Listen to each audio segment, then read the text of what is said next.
Welcome to the show, ladies and gentlemen. More drama. 3 shows today because of this rapidly developing situation in Russia and how important it is. The Wagner chief, Prigozhin, he's called a halt to the Moscow advance. I guess he's had meetings with Leroshenko. It says in a surprise move, Prigozhin said his fighters were returning to the field camps in Ukraine and did not want to spill Russian blood. Hours earlier, he had called for a rebellion against the Russian army. In response, Vladimir Putin had pledged to punish those who had betrayed Russia. The Wagner Group is a private army of mercenaries that has been fighting alongside the regular Russian army in Ukraine.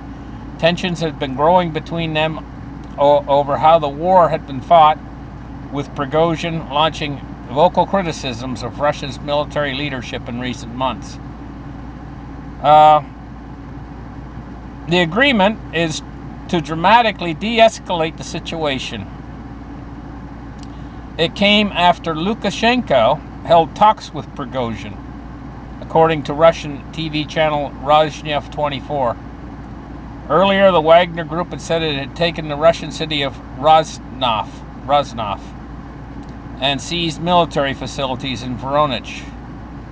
The troops had started to march toward Moscow after crossing the border from Ukraine. Russian authorities had introduced tighter security in many regions, including Moscow, where the mayor of the capital city had told residents to avoid traveling. They closed Moscow, by the way, today. And on the way, the roads into Moscow, they brought in heavy earth-moving machines, and they tore great big enormous holes in the road to stop the advance of Prigozhin.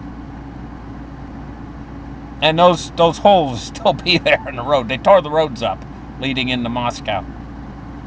This is how serious this situation was. But now it looks like there's a de-escalation of the situation now at this point. And evidently they've made some sort of a deal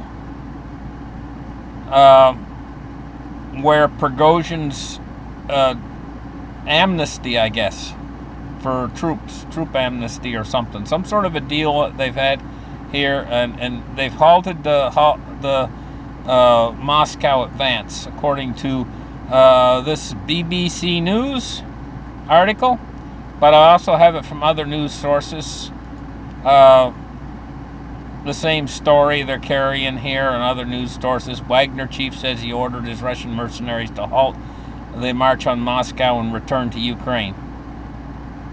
A rebellious mercenary commander said Saturday he ordered his mercenaries to halt their march on Moscow and to retreat to field camps in Ukraine, appearing to defuse a dramatically escalating crisis that represented the most significant challenge to Moscow.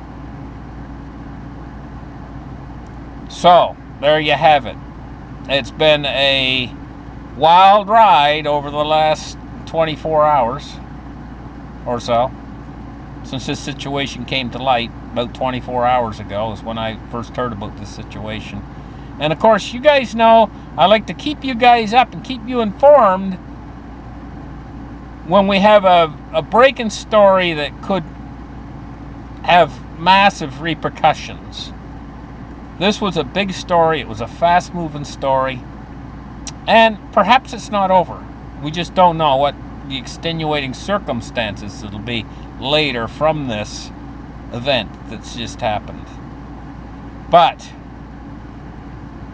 it looks like things are going to go more back to the status quo of what they were pre-24 hours ago, with the continuing war in Ukraine, and no obvious solution to that either. Well, anyway, guys, thanks for tuning in, and hopefully this whole thing will blow over, and it looks now like it's going to, and And that doesn't mean this war is blowing over. This war is still raging with Ukraine, you know. But you can see that there's cracks developing in this war situation. And there's an awful lot of pressure on both sides, on NATO, and there's a lot of pressure on Russia as well with this war. There's the old saying, war is hell. We'll catch you guys Monday morning, most likely, unless something else comes up and develops, a story develops between now and Monday morning, because things are moving so fast. So we'll catch you guys on the markets on Monday, and you guys have a great rest of the weekend. Bye-bye.